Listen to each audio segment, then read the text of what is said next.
La banca del plasma della Regione Veneto contro il coronavirus.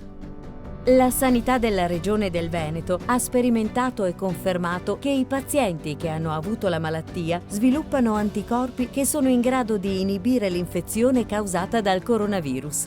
L'efficacia del risultato dipende dal quadro clinico generale. La persona per donare il plasma deve aver contratto la malattia.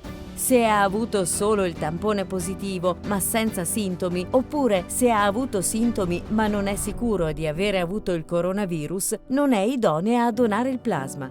Negli asintomatici, la quantità di anticorpi non è sempre sufficiente per curare il malato.